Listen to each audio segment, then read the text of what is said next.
probably going too fast to see much of the road. Zooming past the light. That's a bit murky as well. This is the North Sea, not the Caribbean. Exciting, isn't it? Okay, that's a stop there.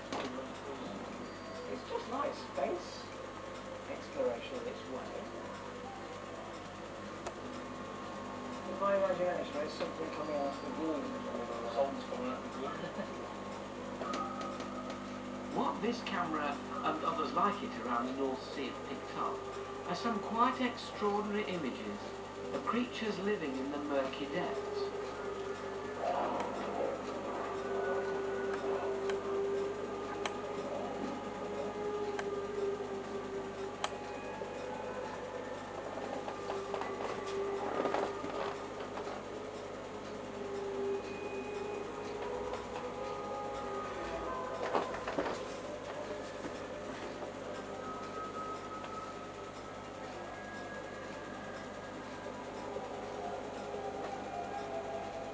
It's a privileged view of some alien-looking beings few people have ever seen, but they're all part of our British wildlife.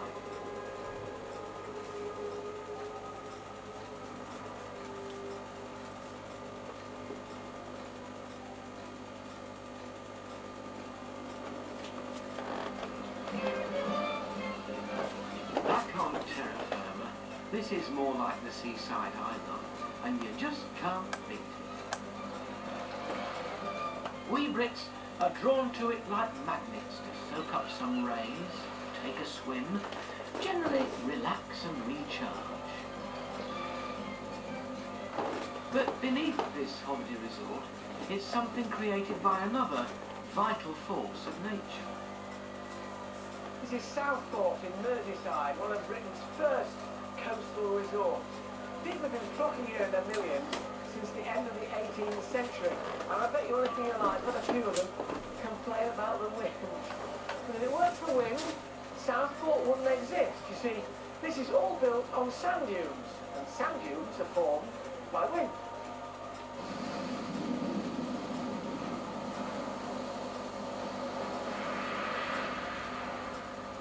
And boy, is there a lot of it.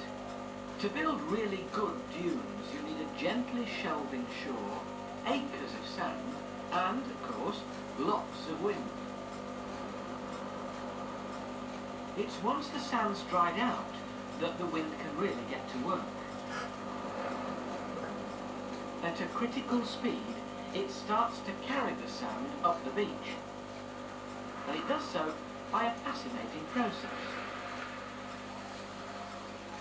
It's happening here, right now. The wind picks up a single grain of sand, carries it for a few feet, then as it drops onto the beach, so it dislodges several more grains of sand. They fly up, and as they land, they dislodge even more, starting this enormous chain reaction until, as you can see, the entire beach is on the move, and it'll continue to move until it hits a stationary object. When that happens, it starts to build up, and it turns into a sand dune.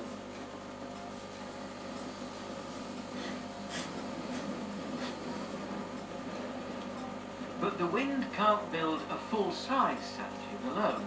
It works in partnership with some highly specialised plants. First into the fray is this one, sea rocket. It's fast growing, it has to be here. It's tolerant of salt water, even its seeds can float, but it's not terribly tall growing, which means that the little dunes around this can only make it to about a foot. To get a little bit higher, they need a plant that's capable of growing taller, and which has a dense root system, and that's this, couch grass. Now the dunes are what they call embryo dunes, growing 5 feet high, but they can get bigger. And for that, they need the help of one more plant. And this is it, marram grass, capable of surviving the teeth of a maritime gale. Its roots go down for several yards, and its top growth is capable of piercing 3 feet of sand dumped on top of it. Try doing that to your back lawn. These dunes can last for decades. Gradually, they become more stable, ultimately creating new land, and new life moves in.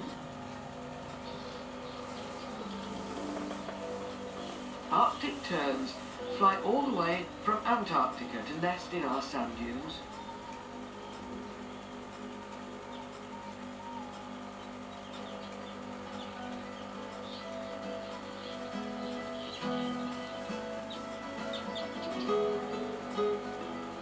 Making their nests on the ground, they use these dune grasses to hide their young chicks from the prying eyes of gulls and foxes.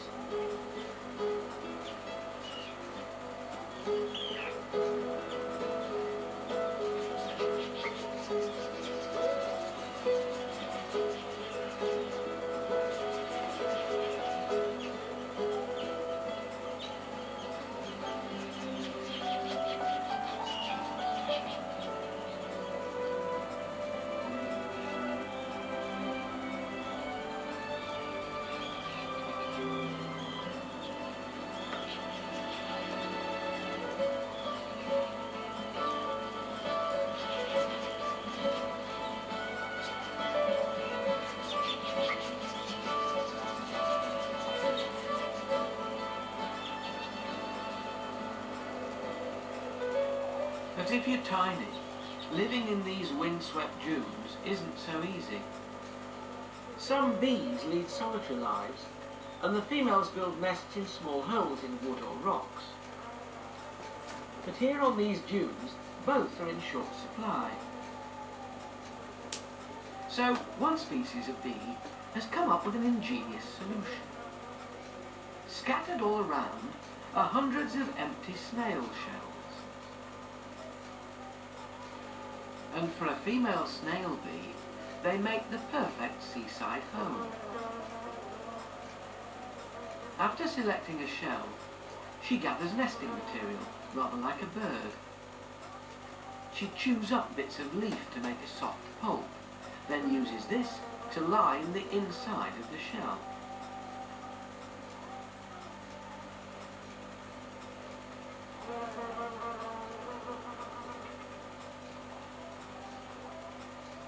Then she collects pollen and nectar to provide food for her larvae when they hatch.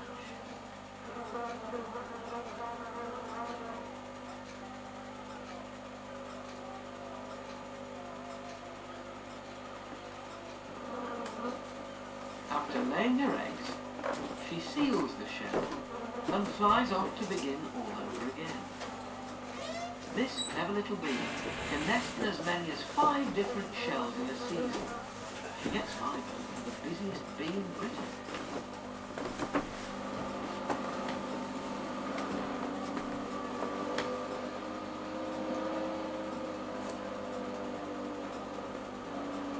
Wind and sand give us sand dunes, creating new land along our coastline. But wind and water combine to make a completely different coastal feature. Waves.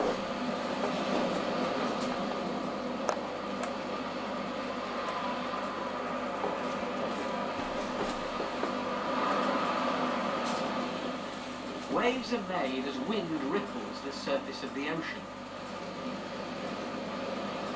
The really big ones we get have swept across the Atlantic, growing up to 30 feet high. And it's the coasts of southwest Britain that feel their greatest force.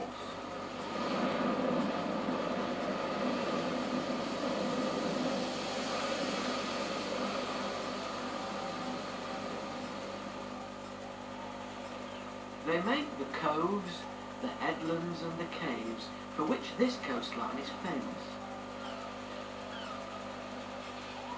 There are salty tales of the sea from times gone by that tell of sailors being lured toward the rocks by the calls of mermaids, beckoning them to an early grave. The mermaids may have been imagined, but those sounds most certainly were not.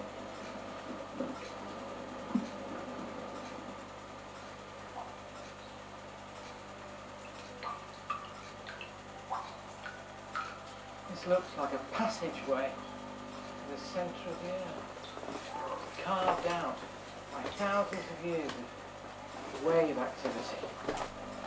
You do get distinct feeling that you're being watched.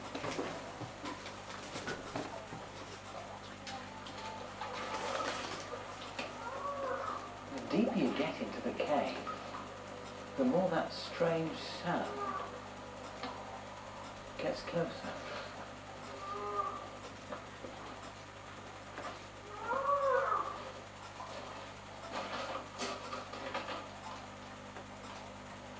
And there it is. It's not a mermaid at all. It's a baby grey seal. Perhaps just 2 or 3 days old, no more. Its mother's left it in the safety of the cave while she goes off to feed. She suckles it for about 18 days. Insatiable appetite. During which time its body growth increases dramatically. And after that time, she pushes off and it's left to fend for itself. It really is a case of sink or swim. Amazing. Good luck.